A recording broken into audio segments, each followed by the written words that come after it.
Hey there, look, I just thought I'd give you a little run through of my beloved 250cc Honda Hornet, which is now up for sale, so it could be your next bike if you're lucky. Now, I had a look at quite a few different bikes when I was looking to learn and get my full license.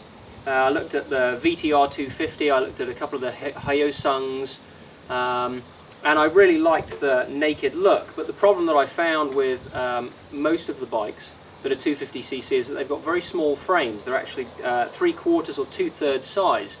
So of course you never really get the full effect of learning to handle a full-size motorbike, which of course is stacking up problems ahead. So when you get your full license and you move up to a 600 or even a 400cc bike, you suddenly struggle because everything feels different, everything's bigger, everything's a little bit heavier.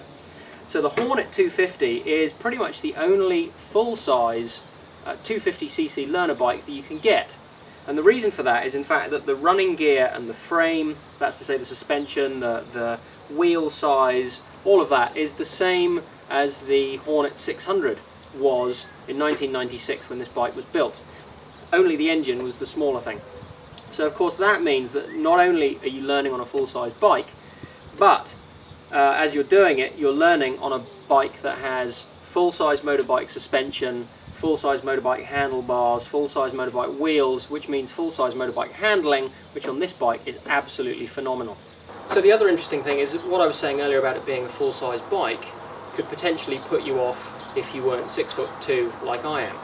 But actually, as you can see, this lady here is 5'4" and fits absolutely fine, could ride the bike with no problem. So basically it can fit a really good range of heights and body sizes and that kind of thing, where you still get all the advantages I was saying earlier about all the great handling from the full-size frame and all of that. But of course with 250cc it's a learner bike. I tell you, when you drive past people, the sound that silencer makes, no one will know you're learning. Because it's an inline 4, doesn't put out much power until you really get it revving, so it's actually a really easy bike to get used to as well. But of course once you get used to that, when you've been riding for a few months, you can start winding it up around the rev counter and really kind of get it going, which is when you start to notice the handling. But anyway, so I've given you a bit of the basics. It's on sale, it's on Trade Me, you might also see it in a few other classifieds. I'm leaving the country in a couple of weeks on business, so I really want to get it sold before then.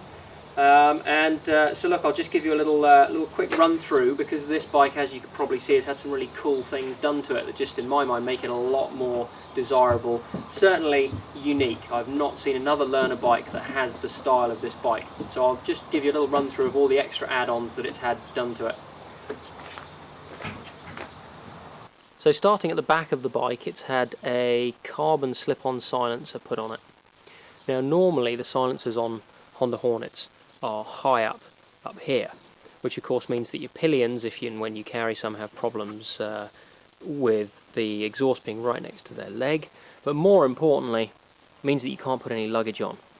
Aside from that, of course, the fact is that carbon silencers just look and sound really cool, and I'll show you all about that, or I'll let you hear all about that cool sound in a minute when I start her up for you.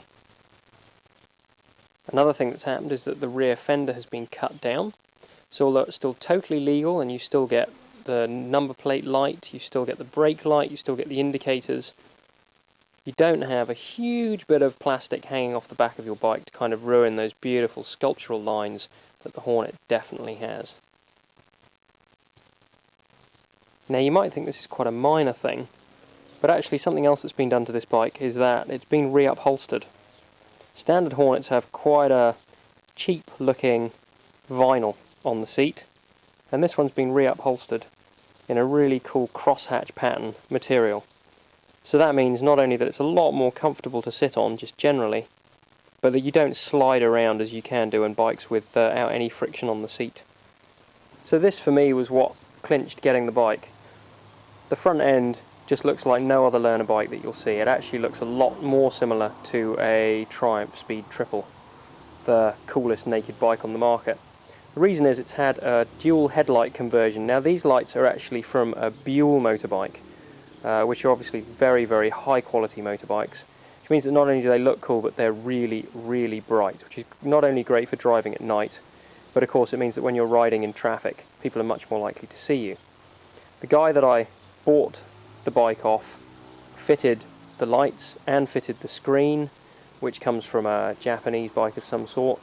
But what was really cool as well is his attention to detail. The guy was a metal worker, an engineer, so he's built the entire front frame that takes the lights and hides all the wiring loom, it takes the indicators, and as you can see it just looks really spectacular. It actually looks like a factory custom job. So here we go, about time that you heard how cool that silencer sounds and just generally how easy it starts. Gives you a little taste about what fun it can be. Now I'm on my driveway here. I'm only going to go a little way, so I'm not going to bother with my helmet or that kind of thing. I've been riding for quite a while now. So here we go. Stand up, ignition on, clutch in, and there you go.